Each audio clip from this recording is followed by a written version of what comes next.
The morning sun rose over the research outpost on Lemuria, casting long shadows across the alien landscape.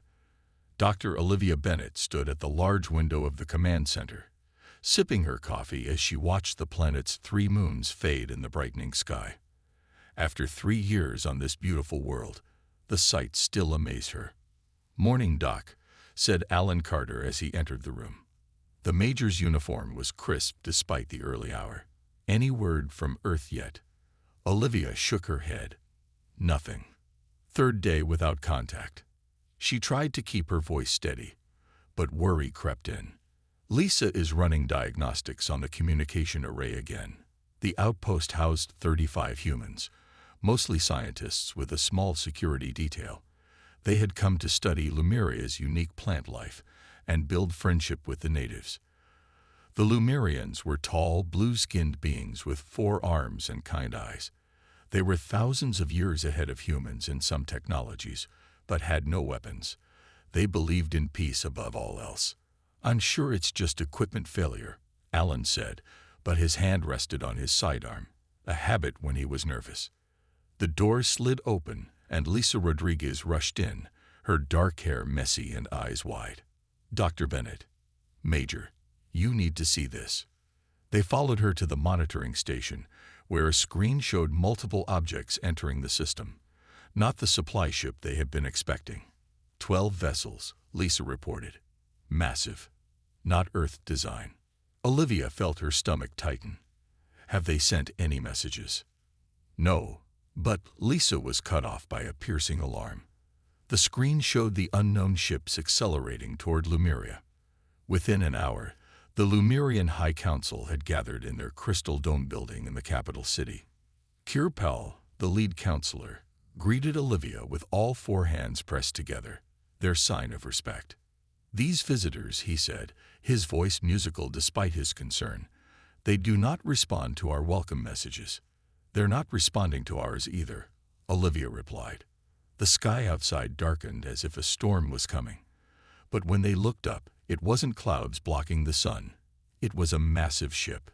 Its dark hull stretched for miles, covered in what could only be weapon ports.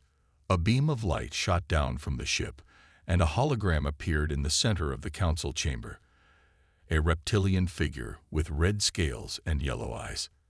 "I am Supreme Warlord Zekthar of the Krell Empire," the figure announced, voice cold and harsh. "Your world is now part of our territory. Surrender your resources and prepare for occupation." Kirpal stepped forward. "Lemuria welcomes peaceful visitors. We would be happy to discuss." "There is nothing to discuss," Zekthar interrupted. "We have studied your world. You have no defenses, no weapons. The humans among you are too few to resist. You have 1 planetary rotation to surrender. After that, we begin cleansing key areas for our use." The hologram vanished. The council room erupted in panic. The Lemurians had not faced war in over 1,000 years. They had no armies, no battle plans. Olivia looked at Alan, who was already on his comm device, alerting the security team. "We need to evacuate the outpost," he said. "Get everyone underground." Kirpal approached them, his normally blue skin pale with fear. "There is a place," he said quietly, "an old fortress beneath the mountains. From the ancient times, before we chose peace, it has thick walls and was built to withstand attacks." Olivia nodded. "We need to get there, and we need to find a way to contact Earth." As they hurried from the council chamber, Olivia looked back at the Krull ships hovering in the sky. 35 humans and a planet of pacifists against a war fleet. The odds were impossible, but she had to try. They all did. They had until tomorrow. The ancient fortress beneath the mountains was larger than Olivia had expected. Its stone walls glowed with a faint blue light that came from crystals embedded in the ceiling. Hundreds of Lemurians huddled in the main chamber, their 4 arms wrapped around themselves or their loved ones. The few humans from the research outpost moved among them, offering comfort and help. "How old is this place?" Olivia asked as she followed Kirpal down a long hallway. "Over 10,000 years," the Lemurian replied. from the time of struggles, before we chose the path of peace. They reached a massive metal door. Kirpal pressed his forehands against it in a specific pattern, and the door slid open with a groan. Inside was a circular room with walls covered in strange symbols. An elderly Lumerian stood waiting. His skin was pale blue, almost white with age, and he wore a robe decorated with silver patterns. "This is Elder Turna," Kirpal said. "He is the keeper of old knowledge." Turna bowed slightly. "The stars told of your coming, Earthborn, and of the dark ships that follow." Olivia wanted to question this strange statement, but Alan spoke first. "Sir, we need weapons. Anything that can help us fight the Krell." Turna shook his head. "We destroyed our weapons long ago, but we kept knowledge." He walked to the center of the room and waved his hand. A hologram appeared, a three-dimensional blueprint of some kind of machine. "The Shield of Ancestors," Turna explained. "It once protected our world from those who would harm us." Olivia stepped closer, studying the design. Despite its alien origin, she recognized some of the concepts. "It's a planetary shield system," she said with growing excitement. "Does it still exist?" "Parts," Turna replied, "hidden in sacred vaults across our lands. Other parts were repurposed for peaceful uses." Alan frowned. "We don't have time to search the entire planet." "We don't need to," Olivia said, her mind racing. "Our outpost has energy converters that might work, and the Lumerians have crystal technology that's compatible with these designs." She turned to Turna. "Can you show us where the main control system is located?"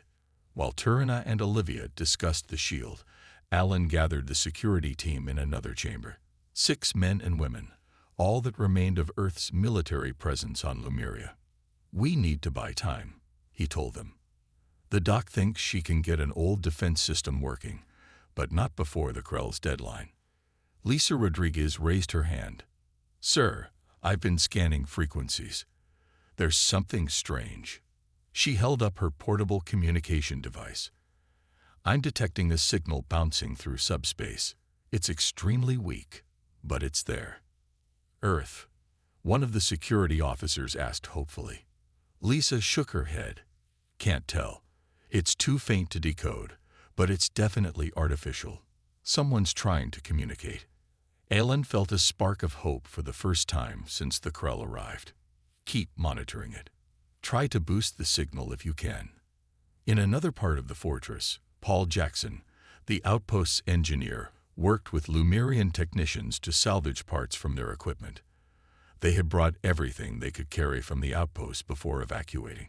"If Dr. Bennett is right about the shield design," Paul said as he dismantled a power regulator, "we might be able to create a barrier around the main city at least. Not the whole planet, but something." The young Lumerian helping him looked up with four-eyed hope. "Will it stop the bad ships?" Paul didn't have the heart to say what he really thought.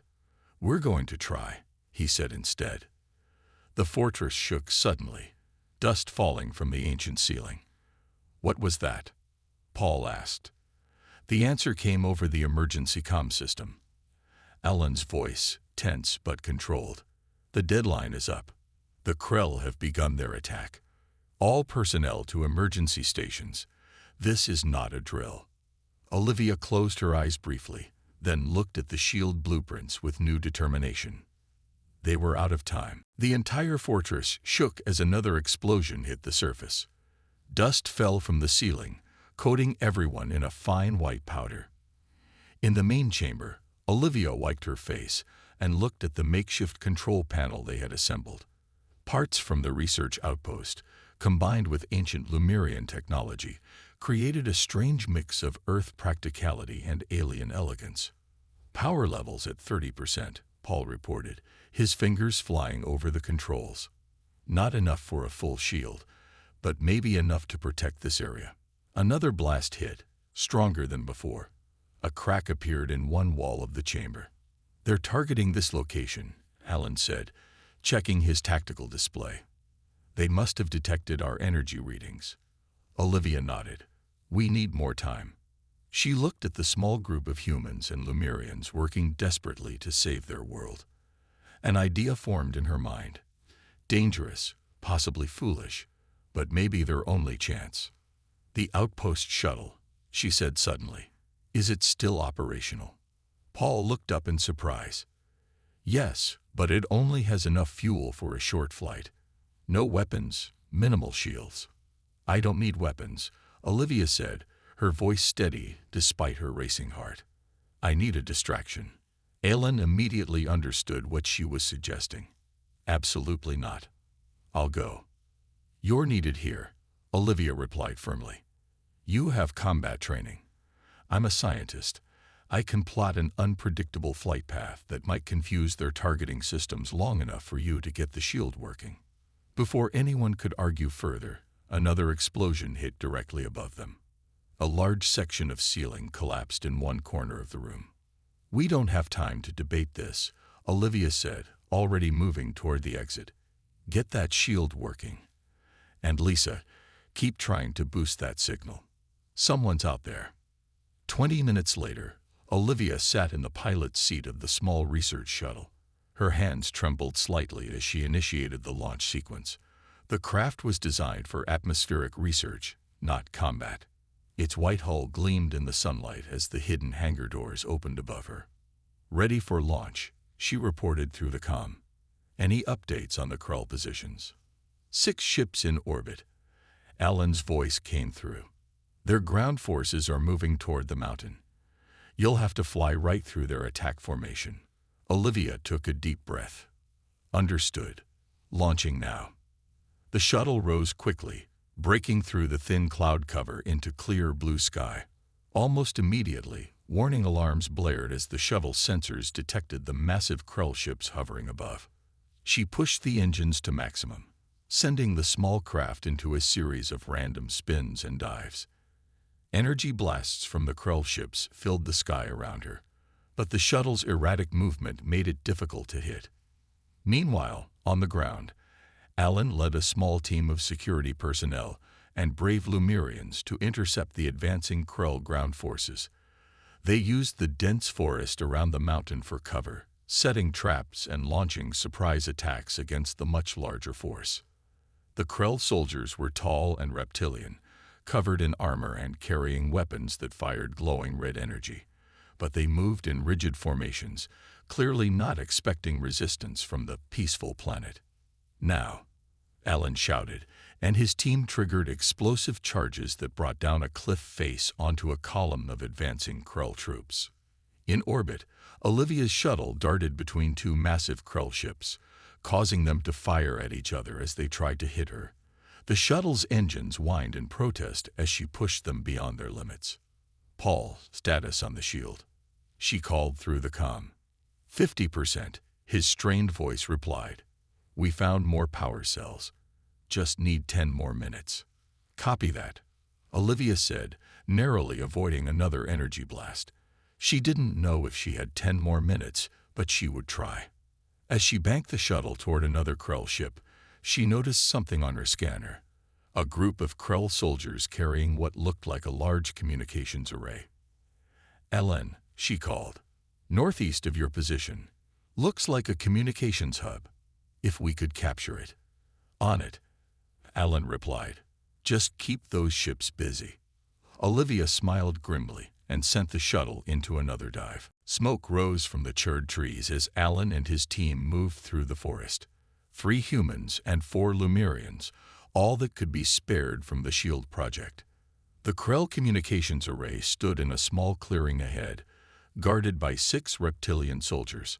"Remember," Alan whispered to the Lemurians, who had never fought before today. "Wait for my signal." In the sky above, Olivia's shuttle continued its wild dance among the Krull ships. Her fuel warning light blinked red. She wouldn't be able to stay airborne much longer. "Alan," she called through the comm. "I'm almost out of fuel. Whatever you're planning, do it now." Alan raised his hand, then dropped it. His team attacked from all sides of the clearing. The Krull guards were caught by surprise, and though they fought back fiercely, Alan's team soon stood victorious. "We got it," Alan reported, examining the alien equipment, bringing it back to the fortress now. As Olivia turned the shuttle back toward the mountain, a direct hit from a Krell ship sent her spiraling downward. Warning alarms screamed in the cockpit as she fought for control. "I'm hit," she called. Going down 2 miles south of the fortress, the shuttle crashed through trees, finally stopping at the edge of a river. Olivia's head slammed against the control panel. Blood trickled down her face as she forced the hatch open and stumbled out. She had to reach the fortress before Krell ground forces found her. Back at the fortress, Lisa Rodriguez examined the captured Krell communication device. Her fingers moved carefully over the alien controls. "It's powerful," she told Paul. "Much stronger than anything we have, if I can figure out how to use it." Paul looked up from the shield controls. "The shield's at 70%. It'll cover the fortress and a small area around it, but not much more." Lisa nodded, then suddenly sat up straight. "Wait, I'm picking up that signal again. The one from before. It's stronger now." She adjusted the controls on the Krell device, and a voice broke through the static, faint but unmistakably human. "Repeat, this is Captain Samantha Mitchell of the U.S. Defiant at the edge of the Lemurian system. We are receiving your distress signal. Please respond." Lisa's hands shook as she configured the alien device to transmit. "Captain Mitchell, this is Communications Officer Lisa Rodriguez on Lemuria. We are under attack by a species called the Krell. Our research outpost and the native population need immediate assistance." A moment of silence. Then, "Rodriguez, we've been investigating communications blackouts across this sector. The Krell have been jamming all signals. What's your situation?" Lisa quickly explained about the invasion, a shield they were trying to build, and Olivia's down shuttle. "Hold your position," Captain Mitchell responded. "I'm breaking communication protocol to contact Earth Command directly. The Krell have been systematically isolating human outposts before attacking. You're not the only ones." Hope surged through Lisa's heart. "Can you help us? My ship is alone, and the Krell fleet outnumbers us. But I'm sending your coordinates to Earth now. Stay alive. Rodriguez, help will come." As the transmission ended, Alan burst into the room, carrying the unconscious form of Olivia. Her face was bloody, and one arm hung at an odd angle. "Found her halfway to the fortress," he said grimly. Krell patrols were closing in. Lisa rushed to help. "We made contact with an Earth ship, the U.S. Defiant. They're calling for help." Alan's tired face showed a flash of hope. "How long until they get here?" Lisa hesitated. "They didn't say. They're just one ship against the Krell fleet." The fortress shook again as another bombardment began. "Then we keep fighting," Alan said, gently placing Olivia on a makeshift bed. "We hold out as long as we can." In space, the U.S. Defiant hovered at the edge of the system. On the bridge, Captain Samantha Mitchell made the most important call of her career. "This is Captain Mitchell to Earth High Command. Emergency Priority Alpha. I need to speak with Admiral Garcia immediately. The Krell have begun their invasion." Admiral William Garcia stood in Earth Command's war room, his gray hair cropped short, his uniform perfectly pressed despite being called from sleep. Around him, holographic displays showed star systems and ship positions. The room hummed with urgent activity as officers relayed orders and information. "Play it again," he ordered. The message from Captain Mitchell appeared once more on the main screen. Her face was tight with concern as she described the Krell invasion of Lemuria and the pattern of communication blackouts. "The Krell have been on our watch list for years," said Commander Frank Nelson, head of intelligence. "But they've never been this aggressive." Admiral Garcia nodded grimly. "Because they've been planning. Cutting off outposts one by one so we wouldn't notice until it was too late." He turned to his communications officer. "How many outposts have gone silent in the past month?" 7, sir. We thought it was equipment failure or solar activity." Garcia's fist hit the table. "It wasn't. The The Krell are making their move against human space, starting with our most isolated locations. He straightened up. Decision made. Activate Operation Thundershield. The room fell silent. Operation Thundershield was the emergency deployment of Earth's entire defense fleet, a measure created for only the most serious threats. "Sir," the communications officer said slowly, "that would leave Earth with minimal defenses. If we don't stop the Krell now, there won't be an Earth to defend." Garcia replied, "Send the call to every colony world. Every ship we have goes to Lemurian space. Immediately." In the shipyards orbiting Earth, the massive dreadnought U.S. Liberty prepared for departure. Captain Daniel Russell walked the bridge, checking systems as his crew rushed to battle stations. "Engineering reports ready, sir," his first officer reported. "All weapons systems online." Russell nodded. "Set course for Lemuria. Maximum speed."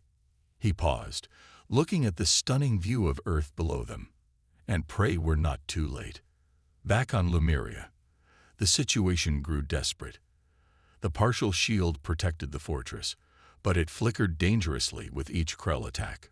Paul worked frantically to keep it operational. His hands burned from hot wiring, his eyes red from lack of sleep. Olivia had regained consciousness, but could barely move with her broken arm. She sat propped against a wall, guiding Paul through modifications to the shield system. "If we reroute power from the east section," she said weakly, "we might strengthen the shield over the main entrance." A massive explosion shook the entire fortress. Part of the ceiling collapsed, crushing equipment, and narrowly missing a group of Lemurian children. Alan rushed in, blood streaming from a cut on his forehead. "They've broken through our outer defenses. Krell ground forces are at the main doors. We have maybe 10 minutes. Lisa looked up from the communications array, her face pale. No word from the Defiant or Earth Command. "I don't know if our message got through the jamming." In a corner, Elder Tyrannus sat with a group of Lemurian children, telling them ancient stories to keep them calm. Their large eyes watched him trustingly, even as the walls shook around them. Kirpal approached Olivia, his four hands clasped in what she now knew was a prayer gesture. "Your people fought bravely for us. We will remember this, even if the end comes." "It's not over yet," Olivia insisted, though her voice lacked conviction. A tremendous crash announced the Krell breaching the outer door. Alan organized the last defenders in a semicircle, protecting the civilians. "When they come through," he told his makeshift army, "aim for the gaps in their armor. Make every shot count." The inner door began to glow red as the Krell cut through it. Paul made one last adjustment to the shield controls, then grabbed a weapon and joined the defenders. The door fell. Krell soldiers stood ready to charge, their weapons raised. Behind them stood Supreme Warlord Zekthar himself, his yellow eyes gleaming with anticipated victory. "Your resistance ends now," he hissed. And then, everyone froze as a new sound filled the air, a high-pitched whine that seemed to come from everywhere at once. Zekthar looked up, sudden alarm on his reptilian face. "What is that?" Alan whispered. Lisa's communication device crackled to life with a new voice. Strong, confident, human. "This is Captain Daniel Russell of the U.S. Liberty to all personnel on Lemuria. Stand by for immediate support. The Earth fleet has arrived." The sky above Lemuria lit up like a festival of lights. But these were not celebration lights. They were weapons fire, energy beams, and explosions as ships battled in orbit. Inside the fortress, everyone stood frozen. The Krell soldiers at the door looked back at their leader, waiting for orders. Warlord Zekthar's yellow eyes narrowed to slits. "Deception," he hissed. "A trick." But his voice held uncertainty. Lisa scrambled to the communications device, adjusting it to show orbital readings. What she saw made her gasp. "It's not a trick," she said, voice filled with wonder. "There are 47 Earth ships up there." The device projected a hologram showing the space battle. Earth ships of all sizes appeared from hyperspace jumps, surrounding the Krell fleet. The massive U.S. Liberty led the charge, its weapons lighting up the darkness of space. Zekthar roared in anger. "Kill them all," he ordered his soldiers. "No witnesses."